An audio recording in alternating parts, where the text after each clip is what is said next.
हम दोस्तों सभी का हमारे YouTube चैनल कानून की आवाज में आपका स्वागत है। दोस्तों बात करते हैं 498 में एकाकर झूठा केस आपके ऊपर कर दिया जाता है, तो आप उस 498 के जो केस है उसे किस प्रकार से क्रॉस एग्जामिनेशन कर सकते हैं, किस प्रकार से उस केस से आप बच सकते हैं। अगर आप हमारे चैनल पे नए हो तो प्लीज हमारे चैनल को सब्सक्राइब कर ले और बेल आइकन को जरूर दबा ले, जिससे आपको हमारे चैनल पे जो भी नया वीडियो आए उसकी सूचनाएं आप तक पहुंच सके। अब बात करते हैं अपने टॉपिक पे। मान लो किसी भी व्यक्ति के खिलाफ उनकी पत्नी अगर झूठा केस 498 का कर देती है,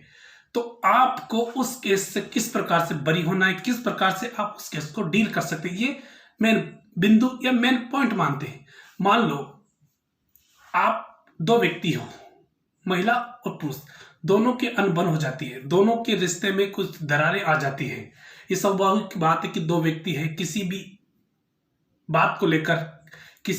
को लेकर कहासुनी को लेकर कटास आ जाती है रिश्ते में, तो उन व्यक्तियों का संबंध टूटने की कगार पे चला जाता है। मान लो कई बार इस प्रकार की घटना होने के बाद रिश्ता वापस अपने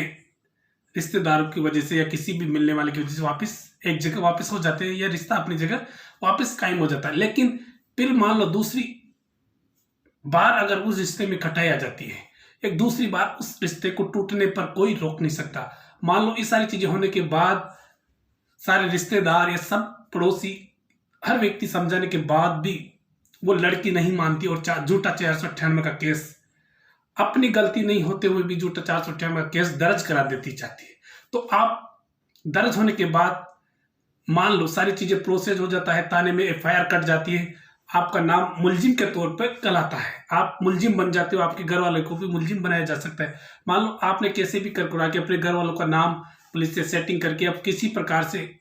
आपने अपने घर वालों का नाम निकला देते हैं। लेकिन मान लो उसके बाद में जब आपको 41 का नोटिस दे दिया जाता है, 41 का नोटिस देने के बाद आपके खिलाफ 498 में कोर्ट में संबंधित कोर्ट में आपके खिलाफ चालान पेश हो जाता है। चालान पेश होने के बाद आपके ऊपर चार्ज लगता है। चार्ज लगने के बाद आप किस तरह से डील करें, किस तरह से 498 के खिलाफ अपनी पत्नी से किस प्रकार से सवाल पूछे, किस प्रकार से आप उस केस से बच सकते हैं, ये इंपॉर्टेंट चीज है। मान लो आपने वकील बना लिया, वकील बनाने के बाद ऐसा वकील बनाए जो आपको उस केस में बरी कर सकता है। लेकिन मान लो पहले ये प्रोसेस होता है, जब आप उस तरह से सवाल करें, उस तरह से उस क्रॉस करें कि उसने 161 सीआरपीसी में क्या बयान दिया था और अब जो कोर्ट में जो बयान हो रहे उसमें क्या बयान दे रहे, दोनों को देखा जाता है कोर्ट में। लेकिन आपको इस तरह से क्रॉस करना चाहिए, आपके वकील को इस तरह से क्रॉस एग्जामिन करना चाहिए कि 161 सीआरपीसी में उसने क्या बयान दिया था और अब उस बयानों को किसी तरह से उसे तोड़ना है, किस तरह से उसे तोड़ा जाए कि 161 में क्या कहा था और जो कोर्ट में बयान दे रहा है उसको किसी प्रकार से उसे तोड़ के किसी प्रकार इस तरह पूछे कि वो उस बयान के खिलाफ बयान दे। तो कोर्ट ये देखती है कि इनके दोनों बयान 161 के और अब जो कोर्ट में है उनमें मैच नहीं कर रहा, तो कोर्ट ये देखते हैं कि इन्होंने झूठा केस किया है। तो इस प्रकार से मेरा कहने का मतलब है कि क्रॉस एग्जामिनेशन मतलब जिस प्रकार में 161 सीआरपीसी का जो उन्होंने पुलिस थाने में दिया था उसको हटकर वहां बहस करे, उसको हटकर वहां जिरे करे, जिससे ये लगे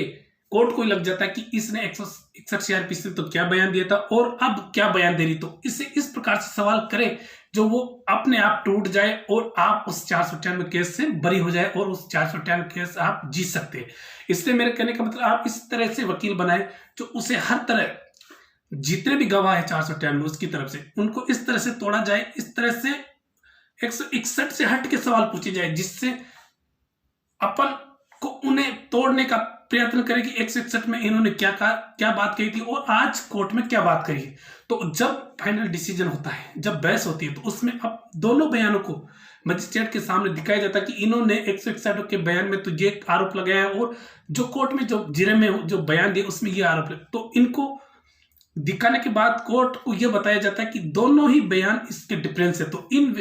डिफरेंस का मतलब इन लड़की द्वारा, इन पत्नी के द्वारा इन्होंने झूठा केस 498 का किया है। इसलिए दोस्तों इस प्रकार का जीरा करें, इस प्रकार के सवाल करें जिससे आपको 498 केस जीतने में मदद मिल सकती है। इसलिए दोस्तों आपको ये वीडियो अच्छा लगे तो अपने दोस्तों के साथ इसे शेयर करें और ऐसे नए नए वीडियो देखने के लिए हमारे चैनल को सब्सक्राइब करना ना भूलें। और मैं आशा करता हूँ कि आपको ये वीडियो अच्छा लगा होगा।